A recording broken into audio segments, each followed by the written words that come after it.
All he wanted was a quiet morning and a fishing rod. But when the HOA fined him for casting a line, he didn't argue, he bought the entire lake. What happened next shocked the whole neighborhood. John was a quiet man who lived in a peaceful neighborhood next to a beautiful lake. He didn't cause trouble, didn't throw big parties, and didn't bother anyone. He liked simple things. He worked from home, had a small circle of friends, and his favorite hobby was fishing. Every morning, while most of the neighborhood was still asleep, John would wake up early, grab his fishing rod, take a cup of hot coffee, and walk down to the lake behind his house. The lake was calm and peaceful in the early morning. Birds sang in the trees, the sun slowly rose over the water, and everything felt still. For John, this was the best part of his day. He didn't fish to catch a lot. Oh, fish. He just liked the quiet and the feeling of being close to nature. Sometimes he didn't catch anything at all, and that was okay. Sitting by the water made him feel relaxed and happy. John had lived in this neighborhood for 3 years. When he moved in, no one told him he couldn't fish at the lake. In fact, he had seen a few other people fishing before, especially kids with their parents. There were no signs that said no fishing in the neighborhood rules, which the Homeowners Association HOA had given him when he moved in. Didn't say anything about fishing either, so he thought it was fine. But one day something strange happened. After his usual peaceful morning of fishing, John walked back to his house and noticed a paper taped to his front door. It was from the HOA. The letter said that John was being fined $50 for fishing in the lake without permission. He read it twice, thinking there must be some mistake. How could he be fined for something that wasn't even in the rules? He checked the HOA rulebook again. No mention of fishing being banned. Confused, John called the HOA office. A woman answered the phone and told him the fine was real. She said the board believed fishing was not allowed because it might disturb the wildlife and ruin the community's peaceful image. John was surprised. He explained that he had never made any noise, left trash, or hurt any animals. In fact, he always cleaned up after himself and even picked up other people's trash when he saw it. But the woman didn't care. She said the fine still stood. John didn't want to cause trouble, so he paid the $50. But inside he felt upset. He didn't understand how something so peaceful and harmless could suddenly become a problem. He thought maybe it was just a one-time mistake, and that things would go back to normal. He was wrong a few weeks later. After another morning of quiet fishing, he found another letter on his door. Another $50 fine. This time, the HOA claimed that he had been warned before and that repeated fishing could lead to higher fines. John was frustrated. He hadn't broken any clear rule. There were no signs, and no one had ever told him fishing was banned. Why were they picking on him? John decided to attend the next HOA meeting to speak up for himself. When he arrived, the room was full of neighbors, most of whom he had never spoken to. At the front of the room sat the HOA board. The president of the board was an older man named Craig. He was tall, had gray hair, and wore thick glasses. Craig looked serious and strict, and he didn't smile once during the meeting. When it was John's turn to speak, he stood up and politely explained the situation. He told them he loved fishing and that it helped him relax. He pointed out that there was no rule against fishing and that he had always been respectful to nature and his neighbors. Craig interrupted him. "Rules are rules," he said coldly. "And even if there isn't a specific rule about fishing, it's still under the HOA's control to protect the community's best interest. If we believe something disturbs the peace or the environment, we have the right to take action." John was shocked. He tried to explain again, but Craig shut him down. "If you want to fish," Craig said with a smirk, "go by your own lake." The room was silent. Some people looked uncomfortable. Others just looked bored. No one spoke up for John. John left the meeting feeling humiliated and angry. He wasn't trying to hurt anyone. All he wanted was a quiet moment by the water. Was that such a big problem?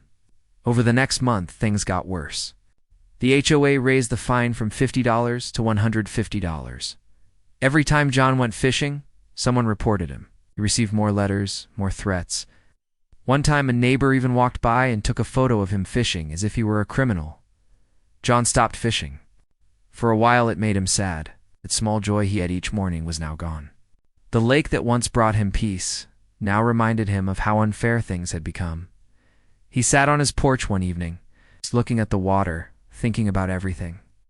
He didn't want to fight. He didn't want drama. He also didn't want to be pushed around for no reason. He began to wonder who really owned the lake. He had always assumed it was owned by the HOA or the neighborhood, but he wasn't sure.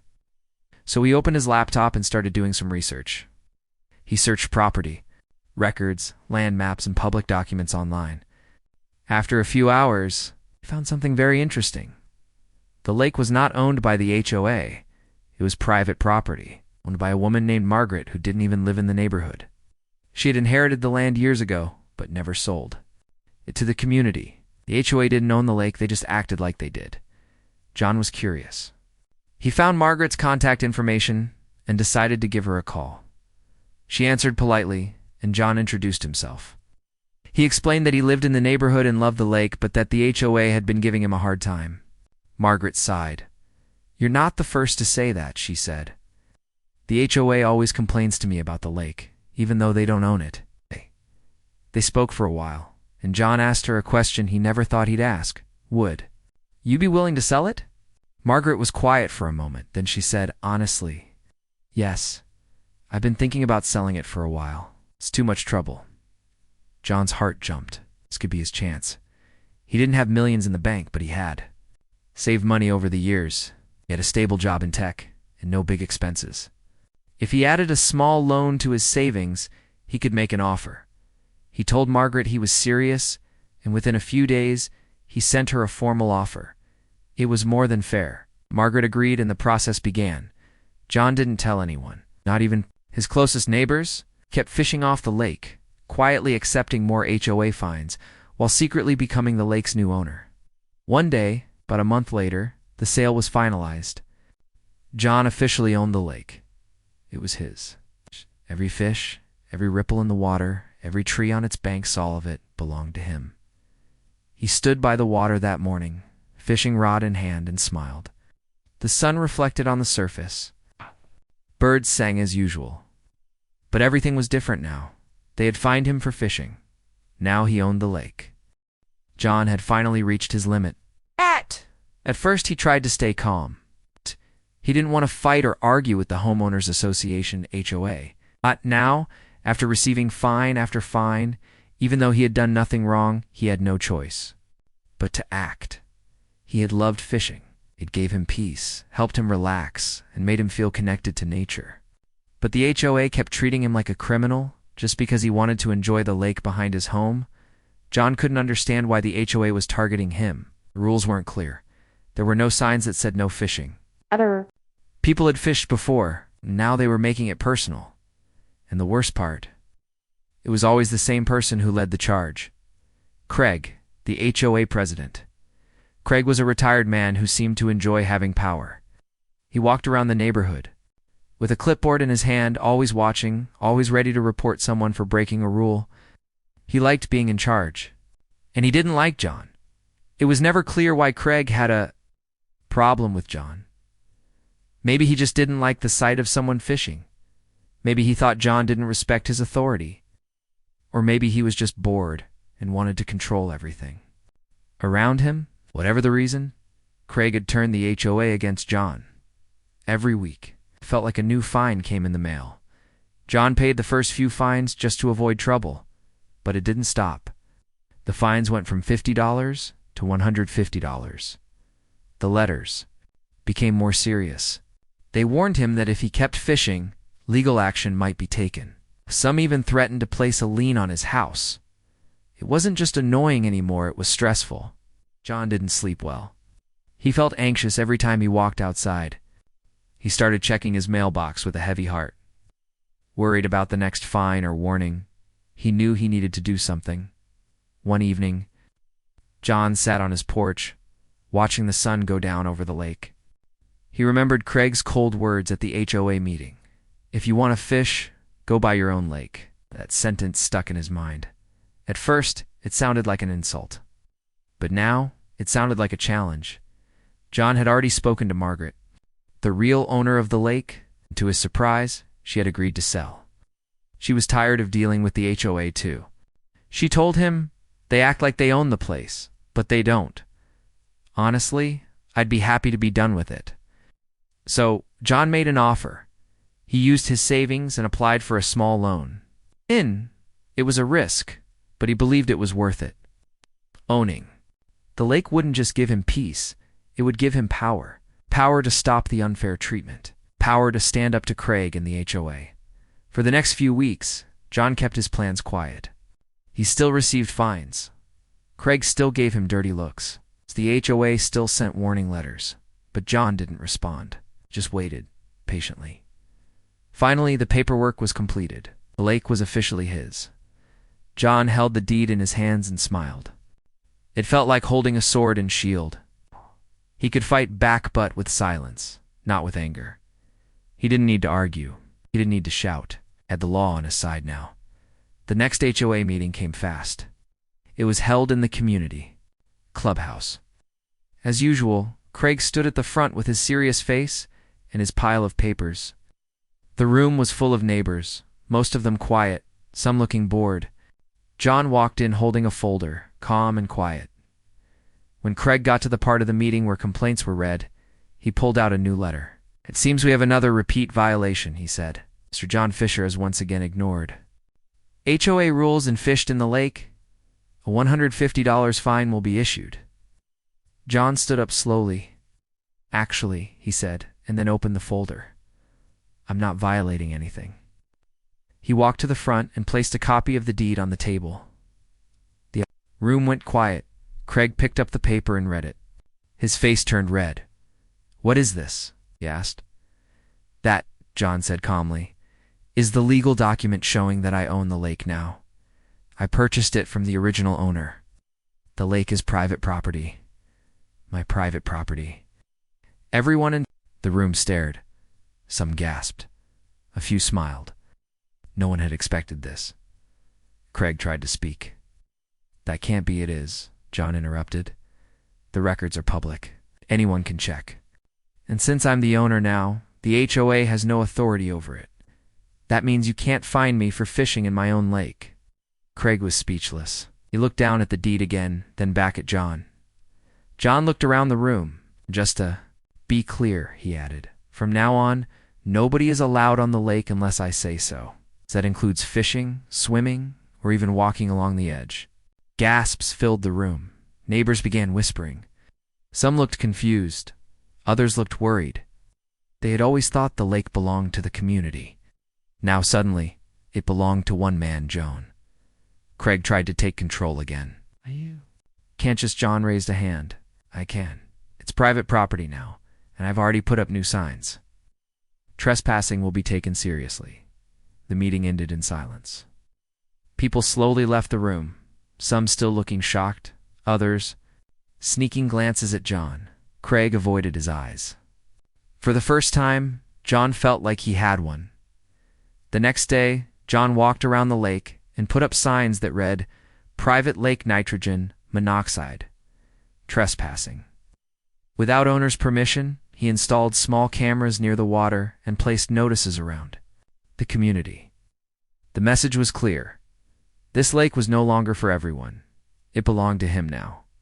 Some neighbors were angry. They sent emails. A few came to his house to complain. But John stayed calm. "You were silent when the HOA fined me for fishing," he said. "You never stood up for me. Now I'm just protecting my rights." Only a few neighbors had ever shown him kindness during the trouble. One old man who always waved at him. A young couple who once told him they liked seeing someone enjoy nature. For those few people, John made an exception. He gave them written permission to fish quietly on weekends. But for the rest, the lake was off limits. The HOA tried to fight back. They called a lawyer. But the lawyer confirmed it. The lake was legally John's. They had no control, no power. They couldn't fine him anymore. They couldn't tell him what to do. Craig was furious. Weeks passed. The mood in the neighborhood changed. A lot of people started talking more carefully. No one gave John dirty looks anymore. Craig stopped walking around with his clipboard. He barely left his house. John kept fishing. Now, every time he sat by the lake, he smiled. It felt even more peaceful than before. not because of the fish, but because of what the lake now meant. It was a symbol of standing up, of not giving in to unfair treatment. And as for Craig, he tried one last time to speak to John. He sent a letter asking for a meeting. John didn't respond. He didn't need to. He had already answered loud and clear with a deed, not words. After the big surprise at the HOA meeting, John finally felt free. For months, he had been pushed around, fined again and again, and treated unfairly just because he liked fishing. But now, things had changed. He had done something no one expected. He bought the lake. The same lake they had fined him for using was now his private property. And now, the HOA couldn't touch him. But John wasn't interested in revenge. He didn't want to hurt anyone. He just wanted peace. He wanted to enjoy his mornings by the water, while someone telling him what he could or couldn't do. Still, he couldn't forget what the HOA had done to him. They hadn't just given him 1 or 2 warnings. They had turned his peaceful life into stress and anxiety. And it wasn't just the fines. It was the way they treated him like a troublemaker when he had done nothing wrong.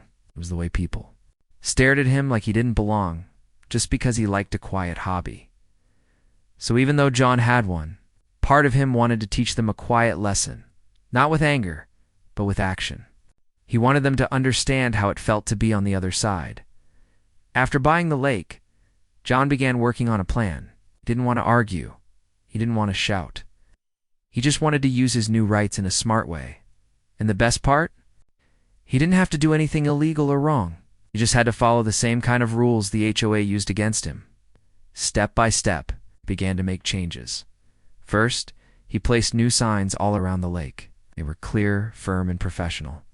They read, "Private lake note access without written permission. Trespassers will be fined or prosecuted." Then, he put up small cameras on poles near the lake. These weren't to spy on anyone. They were just for protection to record any trespassing. He also made sure the signs mentioned the cameras, so everyone knew they were being watched if they stepped too close. Next, he sent letters to every house in the neighborhood. The letter was short and polite but clear. "Dear resident, this is to inform you that name of lake is now private property and no longer under the HOA. Fishing, swimming, or any access to the lake is not allowed unless written permission is granted by the property owner. Thank you for understanding." John Fisher, the name John Fisher, made a few people laugh. Quietly, it was ironic, given what had happened, but the HOA didn't laugh. The board was shocked. For years, they had acted like they controlled the lake. Now they had nothing. And worse, they had picked the wrong person to fight. John had followed all the rules. He had paid his fines. He had asked questions. He had gone to meetings. And when none of that worked, he bought the lake from right under them. John knew that. Some neighbors might be upset. He was ready for that. In fact, he had expected it. Yes. The very next morning, after the letters were sent, 3 people came to his door. One was a mother whose kids liked to swim in the lake during summer. Another was an older man who used to walk his dog near the water. And the third was Craig's close friend, who often hosted barbecues by the lake. They all asked the same question: "Why can't we use the lake anymore?" John stayed calm. "You were quiet when the HOA fined me. You never said anything when I was treated unfairly. You watched it happen and did nothing. Now the lake is mine, and I'm just protecting my rights." Some neighbors understood. Others were angry. A few called him selfish. One even shouted at him, saying, "You're ruining the community." John didn't shout back. He just said, "I didn't ruin anything. I followed the rules, something your HOA forgot to do." The news spread fast. People started talking in hushed voices during walks. Some avoided eye contact with John. Others smiled quietly, impressed by what he had done. A few people even sent him thank you notes, saying they had also felt bullied by the HOA in the past, but had been too scared to speak. John decided he would only give lake access to people who had treated him with kindness or respect. There were a few. One was Mr. Lewis, an old man who always waved to John and once told him, "Fishing keeps the mind calm, son." Another was a young couple who had once brought him lemonade when he was working in his garden.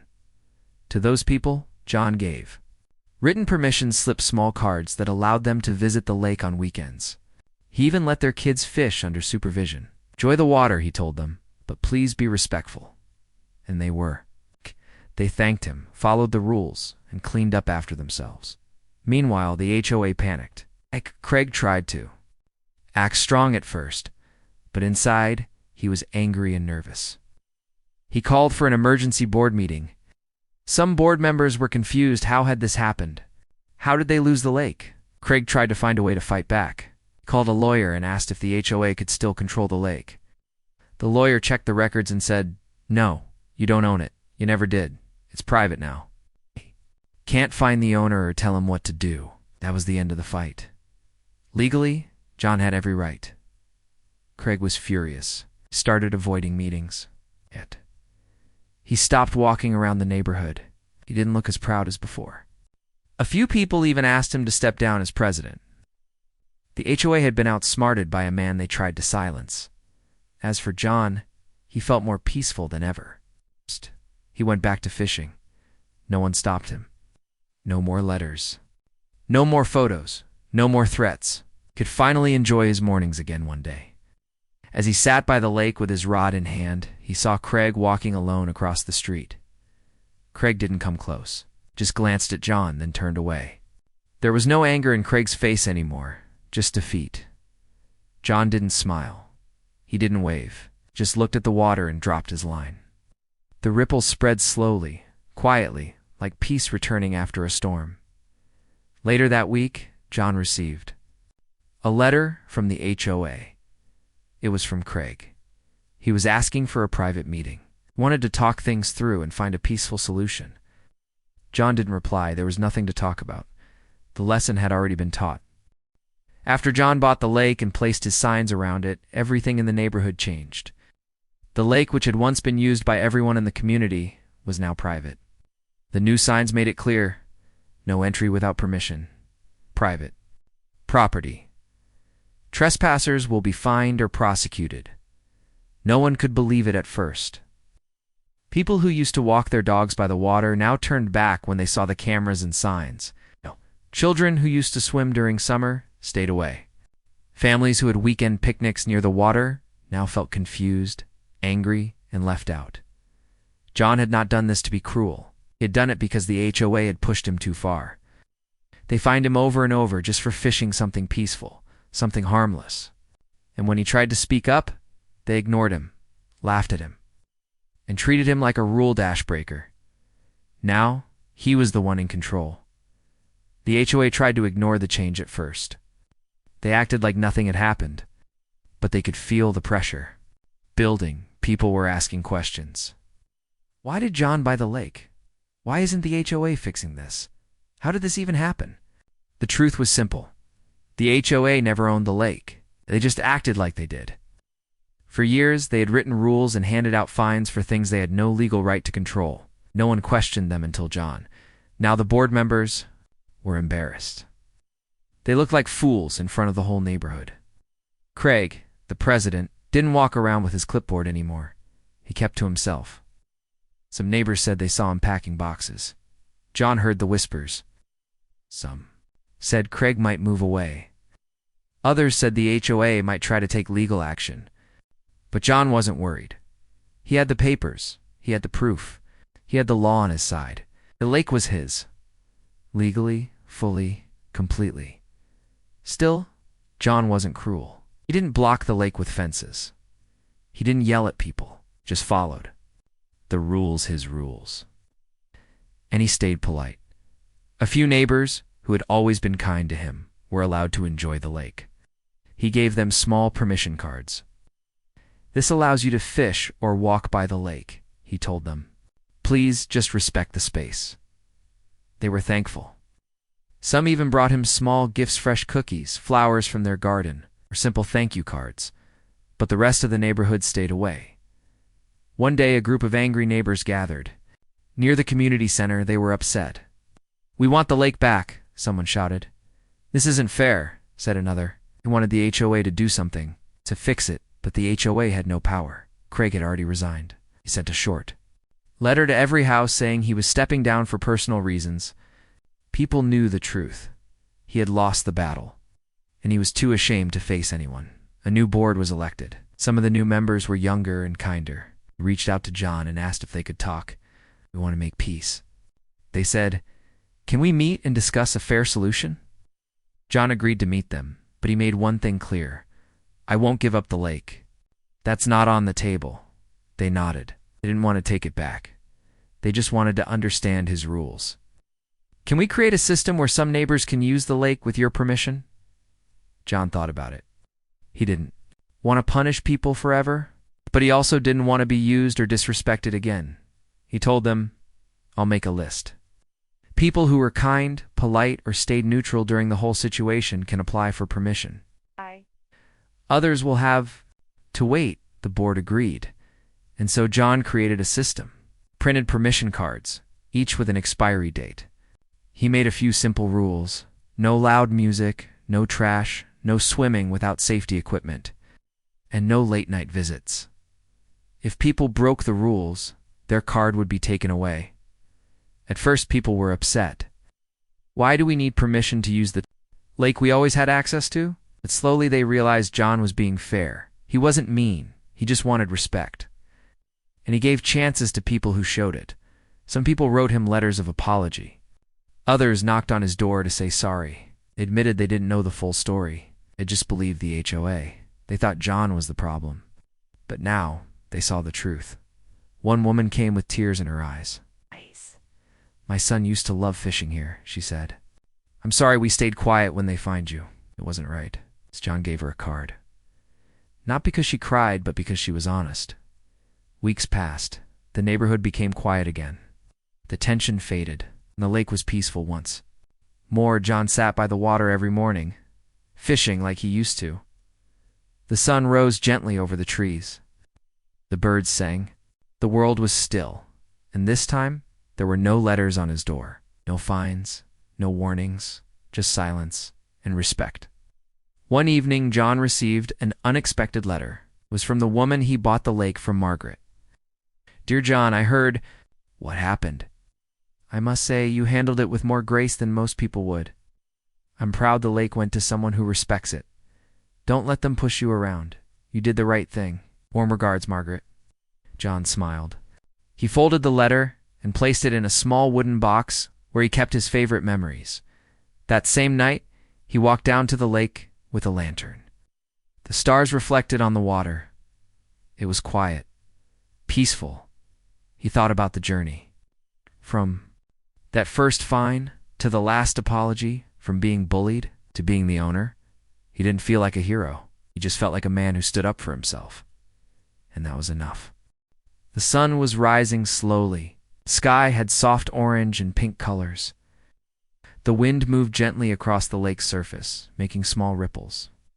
John sat on his usual wooden chair near the lake, fishing rod in hand, coffee in the other. It was peaceful, just like before, but this time it felt even better, because now no one could stop him. No more fines. No more warnings. No more HOA letters stuck to his door. John was finally at peace. He had gone through so much over the past few months, from being unfairly fined for something as simple as fishing, to being ignored and laughed at by the HOA, to finally buying the lake and changing everything. The journey was long and stressful, but now it was over. And in the end, he had won, not by shouting or fighting, but by thinking smart and staying calm. The neighborhood had changed too. People no longer looked at John with judgment. Many respected him now. Some were still upset, of course. They missed using the lake freely, but deep down, most of them knew the truth. John didn't start the war. The HOA did, and they had pushed the wrong man. Craig, the former president of the HOA, the man who once proudly fined John, had already moved out. One day his house went up for sale. A few weeks later, a moving truck came. Just like that, he was gone. No goodbyes, no explanations. No one really missed him. John didn't celebrate. He wasn't the kind of person who enjoyed others' failures. He just quietly watched from his porch as the truck drove away. It was the end of a chapter. The new HOA board was more peaceful and fair. They didn't try to control everything. They didn't write useless rules. They focused on real problems, like broken sidewalks and streetlights. They also stopped sending random fines to people for small things like having the wrong flower, color, or leaving trash bins out for too long. John noticed the neighborhood had become friendlier. People talked more. Children laughed again. Some even asked John questions about fishing or nature. A few families came to him with kind words. "Thank you for standing up," one man said. "You taught the whole neighborhood a lesson," said another. John always smiled and nodded, but inside he didn't think of himself as a hero. He had only wanted fairness. He had never asked for trouble. When trouble came, he didn't run away. He stood his ground. He continued his fishing mornings. Sometimes he sat alone. Other times he allowed a few respectful neighbors to join him. They sat a few feet away, quietly enjoying the peace. Gave them permission cards and trusted them. Most followed the rules. They respected the lake, picked up their trash, and stayed quiet. One Saturday, a boy named Timmy, around 10 years old, came to John with a small fishing rod. "Can I fish too, Mr. John?" he asked shyly. John smiled. "Do you know how to? Use that thing?" The boy laughed and shook his head. "Not really." John patted the seat beside him. "Come here, I'll teach you." That morning, John taught Timmy how to cast a line, how to wait patiently, and how to hold the rod.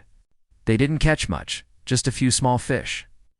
But Timmy's eyes sparkled with joy. "You're a good teacher," the boy said. John laughed. "You're a quick learner." From then on, Timmy came every Saturday with his dad. John gave them both permission. They became his favorite fishing buddies, quiet, kind, and respectful. As the months passed, the lake looked even more beautiful. John planted flowers near the edges, cleaned the water regularly, placed benches in shady spots, and installed soft lights for evening walks. The lake had become a special place not just for him, but for everyone who respected it. One day, a group of neighbors came to John with an idea. "We'd like to have a small lake day celebration," one woman said. "Just a peaceful get-together with music, food, and maybe some storytelling around the fire. Would you allow it?" John thought for a moment. In the past, such events had been loud and messy. But these neighbors had been kind to him. They had apologized for staying silent during his fight with the HOA. They had shown respect, so he nodded. One day only. No loudspeakers, no alcohol, and everyone cleans up before they leave. They agreed happily. The Lake Day event turned out to be wonderful. Children played, people brought homemade food, and someone brought a guitar to play soft music. At sunset, they all sat near the water, listening to stories. Then, something unexpected happened. One of the new HOA board members stood up and called for everyone's attention. "I just want to say something," she began. "Many of us made a mistake in the past. We watched one of our neighbors be treated unfairly, and we didn't speak up. But he didn't let it break him. Turned pain into peace, and punishment into pride. John, thank you for showing us the power of calm strength." Everyone clapped. John stood up, a little embarrassed, and said just one thing. "All I wanted was to fish." Everyone laughed gently and clapped again. That night, John walked back home feeling peaceful. He looked up at the stars, then at the lake. The water reflected the sky like a mirror. It was quiet, beautiful, and calm, just like he always wanted. He sat on his porch and thought about the first day he got that fine, how angry and confused he had been. He thought about Craig, the cold HOA president, who had once said, "By your own lake." John had done just that. And now he had not only a lake, but also peace, respect, and a stronger community. Sometimes, the best revenge isn't shouting, it isn't fighting, it's simply doing the right thing and watching everything fall into place. The lake was more than water now. It was a symbol of standing up for yourself, of not letting unfair people control your peace. John took a deep breath and smiled. Tomorrow morning, he'd be fishing again, and no one could stop him.